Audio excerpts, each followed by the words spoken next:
فاتحہ۔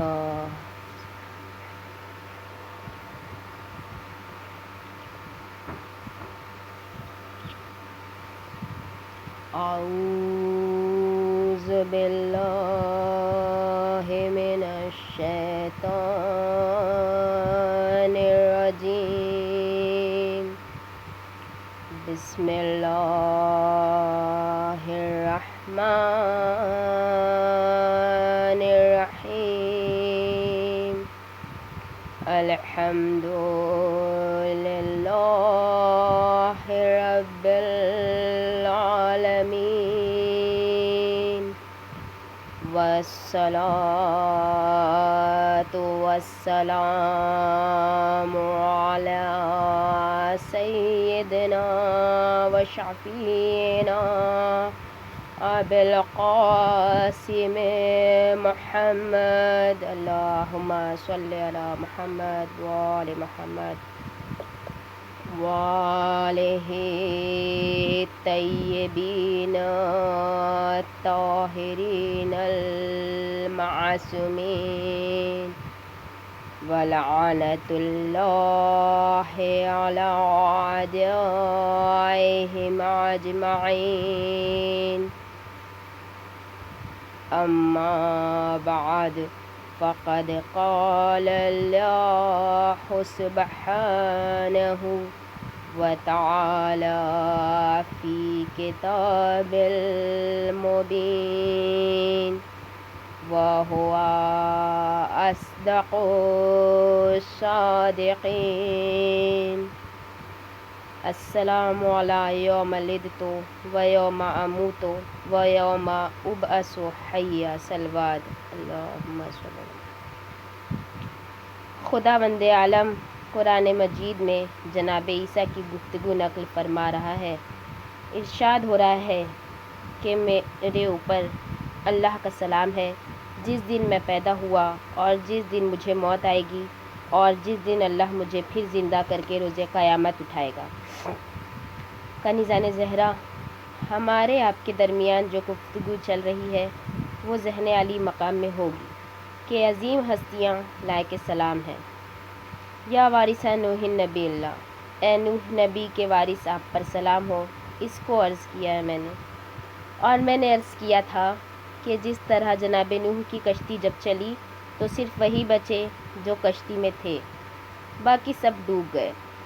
اس طرح حسین جب کشتی نجات کو لے کے چلے تو کائنات کا ذرہ ذرہ ہم کو ظلم، ناانصافی، بے دینی اور مخالفت حق کے سیلاب میں ڈوبتا ہوا ملا۔ خالی اتنے ہی لوگ بچے جتنے حسین ابن علی کے ساتھ تھے، اور 1400 برس سے گزرتی ہوئی تنقید عالم امام عالی مقام کو سلام بھی کر رہی ہے، ان کو نذرانۂ عقیدت بھی پیش کر رہی ہے، ان کے قاتل کو برا بھی کہہ رہی ہے اور ظالموں سے اظہار نفرت بھی کر رہی ہے۔ یہ 1400 برس کا فیصلہ خالی یزید ہی کے خلاف نہیں ہے، بلکہ ان سب کے خلاف ہے جنہوں نے یزید کی تائید کی۔ خالی یزید کے خلاف آواز نہیں ہے، بلکہ ان سب کے خلاف آواز ہے جنہوں نے یزید کو سپورٹ کیا۔ تو عزیزان گرامی، اب حق و باطل کا فیصلہ تو ہو چکا، نجات کی کشتی لوگوں کو بچا چکی، اب مزید کون سی چیز ایسی ہے جو سمجھنا باقی رہ گئی ہے؟ آئیے بات کو آگے بڑھائیں۔ السلام علیکہ یا وارث ابراہیم خلیل اللہ، آپ پر سلام ہو اے ابراہیم خلیل اللہ کے وارث۔ توجہ چاہتی ہوں عزیزان گرامی، جہاں جہاں میری آواز جا رہی ہے، اے ابراہیم خلیل اللہ کے وارث آپ پر سلام ہو۔ منزل ابدیت اونچی ہو رہی ہے، جناب آدم کے بعد جناب نوح کے بعد جناب ابراہیم کے 3 امتحان ہوئے۔ پہلا امتحان مال سے ہوا، پھر امتحان جان سے ہوا، پھر امتحان اولاد سے ہوا، اور جناب ابراہیم ان تینوں امتحانوں میں کامیاب ہوئے اور ان کو اللہ کی طرف سے بڑا عظیم درجہ عطا ہوا۔ جس طرح ابراہیم منزل امتحان سے گزرے، اسی طرح وارث ابراہیم حسین ابن علی منزل امتحان سے گزرے۔ بڑی توجہ چاہتی ہوں عزیزان گرامی، ابراہیم منزل امتحان سے گزرے اور وارث ابراہیم حسین بھی امتحان سے گزرے۔ امتحان کا دستور روزمرہ کے دستوروں سے الگ ہوتا ہے۔ عام زندگی میں ادھر ادھر دیکھنا عیب نہیں ہے، امتحان میں لڑکا اگر ادھر ادھر دیکھ رہا ہے تو غلط ہے۔ عام حالات میں ایک دوسرے سے باتیں کرنا عیب نہیں ہے، امتحان میں لڑکا اگر دوسرے لڑکے سے باتیں کر رہا ہے تو غلط ہے۔ عام حالات میں کسی طالب علم کا کتاب اپنے ساتھ رکھنا عیب نہیں ہے، امتحان میں لڑکے کا کتابیں لے کے بیٹھنا عیب ہے۔ عام حالات میں کسی سے پوچھ لینا عیب نہیں ہے، امتحان میں پوچھنا عیب ہے کہ نہیں؟ لڑکا پڑھے لکھے گھرانے کا ہے، اس کی ماں بھی پڑھی لکھی ہے، اس کا باپ بھی پڑھا لکھا ہے، دادا نانا بھی پڑھے لکھے ہیں، اپنے بزرگوں سے بھی پوچھتا ہے، مگر امتحان کے وقت بزرگوں کو زیب نہیں دیتا کہ بچے کے پاس روم میں آئیں اور اس کو بتائیں۔ یہ میں کیوں کہہ رہی ہوں؟ یہ میں اس لیے کہہ رہی ہوں کہ بعض بدنصیب یہ پوچھتے ہیں کہ تم کیا علی کو مدد کے لیے پکارتے ہو؟ علی نے حسین کی مدد نہ کی، حسین اگر اللہ کے پیارے ہوتے تو کیا کربلا میں اللہ حسین کی مدد کو نہ آتا؟ اور کیا یہ علی کہتے ہو یہاں ہندوستان میں، وہیں پہ 2 قدم پہ نجف میں علی تھے، نہ آئے تو وہاں سے یہاں تک تمہاری مدد کو کیا آئیں گے؟ ارے نہ سمجھو، حسین منزل امتحان سے گزر رہے تھے، نہ اللہ کو زیب دیتا تھا کہ مدد دے، نہ حسین کو زیب دیتا تھا کہ مدد مانگے، نہ علی کو زیب دیتا تھا کہ مدد کے لیے آئیں، نہ حسین کو زیب دیتا تھا کہ مدد کے لیے پکاریں۔ 3 گھنٹے جب تک لڑکا امتحان دیتا ہے تب تک استاد بتائے گا نہیں، لڑکا پوچھے گا نہیں، اس کے بعد پھر وہ استاد ہے یہ شاگرد ہے۔ جب تک حسین منزل امتحان میں تھے نہ حسین نے مدد مانگی نہ اللہ نے مدد کی، جب امتحان گزر گیا تو اب خدائی خدا کی ہے، قبضہ حسین کا ہے۔ صلوات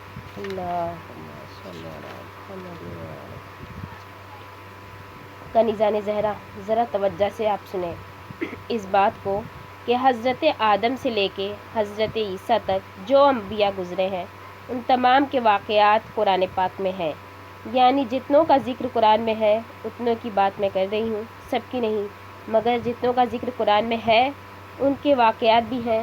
جیسے حضرت آدم کے واقعات کا تذکرہ قرآن میں ہے، جناب نوح کے واقعات کا تذکرہ قرآن میں ہے، جناب ابراہیم، جناب موسیٰ، جناب عیسیٰ، جناب یوسف، جناب داؤد وغیرہ وغیرہ کے واقعات قرآن میں ہیں۔ لیکن چاہے وہ جناب آدم ہو یا جناب نوح ہو یا جناب موسیٰ ہو یا جناب عیسیٰ، ان تمام بزرگوں کے واقعات تو سنائے گئے ہیں۔ جناب آدم کے پیکر کا بننا اور فرشتوں کا سجدہ کرنا اور شیطان کا سجدہ نہ کرنا بڑی تفصیل سے قرآن میں ہے۔ جناب نوح کا کشتی بنانا، مومنین کا اس پر بیٹھنا، کافروں کا اس سے الگ رہنا، ان کے بیٹے کا نہ بیٹھنا قرآن میں ہے۔ جناب موسیٰ کا دربار فرعون میں جانا، عصا کا پھینکنا، اژدہا بننا، دریائے نیل سے پار ہونا وغیرہ وغیرہ، یہ سب قرآن میں ہے۔ جناب عیسیٰ کے معجزات، ان کے ارشادات، ان کے واقعات، پیدا ہونے کے بعد ان کی گفتگو اور جو بھی انہوں نے ہدایتیں فرمائی وہ قرآن پاک میں ہے۔ لیکن جناب ابراہیم اکیلے وہ نبی ہیں جن کے زمانے کے ایک واقعے کی یاد آج تک منائی جاتی ہے۔ قرآن نے ہم کو یہ بتا تو دیا کہ جناب آدم کا پیکر بنا تھا اور ملائکہ نے سجدہ کیا تھا اور شیطان نے سجدہ نہیں کیا، مگر ہمیں کوئی حکم نہیں ملا کہ ہم مٹی کا ایک پیکر بنا کے زندگی میں ایک دفعہ اس کے سامنے سجدہ کر لیں، یہ سوچ کے کہ یہ آدم کا پیکر ہے اور ہم ملک کی طرح اس کے آگے سجدہ کر لیں۔ جناب نوح کا واقعہ ہمیں بتایا گیا کہ ایک کشتی انہوں نے بنائی اور کشتی پہ بیٹھے اور مومنین بیٹھے، مگر ہمیں یہ حکم نہیں دیا گیا کہ زندگی میں کم از کم ایک دفعہ کسی دریا میں، کسی نہر میں کشتی پہ بیٹھ کے ادھر سے ادھر چلے جانا جناب نوح کا نام لے کے، تاکہ یہ ظاہر ہو جائے کہ ہم بھی کشتی پہ بیٹھنے والوں میں ہیں۔ جناب موسیٰ کے واقعات ہیں، مگر کبھی ہم سے یہ نہیں کہا گیا کہ ہاتھ میں ایک دفعہ ایک عصا لے لینا اور جناب موسیٰ کا نام لے لینا اور کہنا کہ بیاد جناب موسیٰ ہم یہ عصا اپنے ہاتھ میں لیتے ہیں۔ ایسا کوئی حکم ہمیں نہیں ملا، مگر جناب ابراہیم کی قربانی کا واقعہ جو ہے وہ آج تک ہر مسلمان پر واجب ہے کہ اس کی یاد منائے۔ ذرا آپ غور کیجئے اس مسئلے کو کہ ہر مسلمان پر واجب ہے کہ اس واقعے کی یاد منائے جس میں چھری گردن پہ آ کے پلٹ گئی، گردن کٹی نہیں، لیکن قیامت تک کے لیے مسلمانوں پر فرض ہو گیا کہ اگر حیثیت ہے تو عمر میں 1 مرتبہ آ کے وہاں یاد مناؤ، اور اگر حیثیت نہیں ہے تو جہاں رہتے ہو وہاں یاد مناؤ، یا قربانی کر کے یاد مناؤ، یا اگر اتنی حیثیت بھی نہیں ہے تو نماز پڑھ کے یاد مناؤ۔ ساری دنیا میں 10ویں ذی الحج آتی ہے، تو جہاں جہاں دنیا میں مسلمان ہیں وہ ذی الحج کی 10ویں تاریخ اگر اس کے امکان میں ہوتا ہے تو قربانی کرتا ہے، اور اگر قربانی امکان میں نہیں بھی ہے تو نماز ادا کرتا ہے۔ اور جو مسلمان اس سال حج کے شرف سے مشرف ہوتے ہیں وہ مقام منی میں بیعت ابراہیم و اسماعیل دمبے کو ذبح کرتے ہیں، اور اسلام کی عظیم عبادت جس کا نام حج ہے یہ 4 کرداروں کے گرد گھومتی ہے۔ سنیے، یقیناً آپ لوگوں میں وہ لوگ بیٹھے ہوں گے جو شرف حج سے مشرف ہو چکے ہیں، جو نہیں ہوئے ہیں اللہ انہیں مشرف فرمائے، اور جو مشرف ہو چکے ہیں ایسے حالات پیدا ہوں کہ وہ پھر مشرف ہوں۔ حج 4 کرداروں کے گرد گھومتا ہے۔ ابراہیم، اسماعیل، ہاجرہ، یہ 3 اچھے کردار ہیں۔ ہاجرہ کی یاد میں سعی، اسماعیل و ابراہیم کی یاد میں طواف و قربانی، ہاجرہ کی یاد میں شیطانوں کو پتھر مارنا۔ حج 3 اچھے کردار اور چوتھا برا کردار جس کا نام ہے شیطان۔ حج میں کیا ہوتا ہے؟ طواف ہوتا ہے، سعی ہوتی ہے، قیام عرفات ہوتا ہے، قیام مزدلفہ و منی ہوتا ہے، قربانی ہوتی ہے، شیطانوں کو پتھر مارے جاتے ہیں۔ یہی سب تو حج میں ہوتا ہے، یا اس کے علاوہ بھی کچھ ہوتا ہے؟ ان میں ہر ایک سے کسی کی یاد وابستہ ہے۔ 3 اچھے کردار ہیں جن کی واہ واہ ہوتی ہے، چوتھا برا کردار ہے جس کی مذمت ہوتی ہے۔ ہاجرہ، ابراہیم، اسماعیل، ان کی تعریف ہوتی ہے، شیطان برا کردار ہے، اس کی مذمت ہوتی ہے۔ جس طرح سے مسلمان ہزاروں سال پہلے کی ایک قربانی کی یاد مناتا ہے، یہ یاد نہ حرام ہے نہ بدعت ہے بلکہ واجب ہے، تو اگر نبی زادے کی گردن پہ چھری چل جائے تو یاد بدعت کیسے ہو جائے گی؟ عزیزان گرامی، کبھی غور کیجیے، آپ کا حج اس وقت تک مکمل نہیں ہوتا جب تک یاد ابراہیم نہ ہو جائے، یاد اسماعیل نہ ہو جائے، یاد ہاجرہ نہ ہو جائے، اور خالی اتنے ہی پہ نہیں، جب تک شیطان کو پتھر نہ مار لیے جائیں۔ یعنی جو اچھے کردار ہیں ان سے اظہار محبت کرو، جو برا کردار ہے اس سے اظہار نفرت کرو۔ تو محرم کا عمل تب مکمل ہوگا جب حسین، زینب، علی اکبر اور عباس سے اظہار محبت ہو اور یزید سے اظہار نفرت۔ صلوات اللہم صلی علی محمد۔ کیا ہے وراثت خلیل؟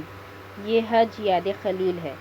قرآن کہتا ہے کہ مَن یعظم شعائر اللہ فإنہا من تقوی القلوب، جو اللہ کی نشانیوں کا احترام کرے، جو اللہ کی نشانیوں کی تعظیم کرے، یہ عمل یعنی اللہ کی نشانیوں کی تعظیم کرنا اس بات کی دلیل ہے کہ اس کے دل میں تقوی ہے، اس کے دل میں خوف خدا ہے۔ دل سینے کے اندر ہے، دکھائی نہیں دیتا۔ میڈیکل سائنس نے ترقی کر کے دل کی حرکت سے دل کی کیفیت کا اندازہ لگایا ہے۔ ECG ہوتا ہے اور ایک کاغذ کی پٹی پر ایک مشین کچھ لکیریں بناتی ہے۔ آپ نے کبھی ECG ہوتے دیکھا ہے؟ ایک مشین سے ایک کاغذ کی پٹی نکل رہی ہے، اس کے اوپر کچھ گراف بنا ہوا ہے، آڑی ٹیڑھی سیدھی ترچھی لکیریں بنی ہیں۔ جب وہ نکل آیا تو کارڈیولوجسٹ نے اس کو دیکھا، کبھی دیکھ کے اطمینان کا اظہار کیا، کبھی دیکھ کے بے چینی کا اظہار کیا، کبھی دیکھ کے پیشنٹ کے ساتھیوں کو الگ بلایا، ان کو سیویئر ہارٹ اٹیک ہے، ابھی ایڈمٹ کرو، ہلنے نہ دو، بات کرنے نہ دو۔ کیا پہلوان کا پہلوان آدمی 4 لکیروں سے مر جائے گا؟ یہ 6.5 فٹ کا جوان تگڑا فربہ کھایا پیا، کہا دماغ خراب ہے آپ کا؟ یہ اس کے دل کی حالت بتا رہا ہے، ہارٹ ڈیمیج ہو گیا ہے۔ تو عزیزان گرامی، یہ نہ کہیے کہ آڑی ترچھی لکیروں سے کیا ہوتا ہے۔ ان آڑی ترچھی لکیروں سے دل کا پتہ لگ رہا ہے۔ اب ہم سے یہ نہ پوچھیے یہ علم چومنے سے کیا ہوتا ہے، یہ تعزیہ چومنے سے کیا ہوتا ہے، اس سے دل کا پتہ لگ رہا ہے۔ صلوات اللہ۔ کالے پتھروں کا ایک گھر جو مکہ مبارکہ میں ہے، جب ہم اس کو دیکھتے ہیں تو اہرام مصری کی طرح مضبوط ہے، نہ تاج محل کی طرح خوبصورت ہے، نہ بکنگھم پیلیس کی طرح وسیع و عریض ہے، مگر ساری عظمتیں اپنے دامن میں سمیٹے کھڑا ہے۔ اور جب نماز کا وقت آتا ہے تو فرزندان توحید چاروں طرف صف بنا کے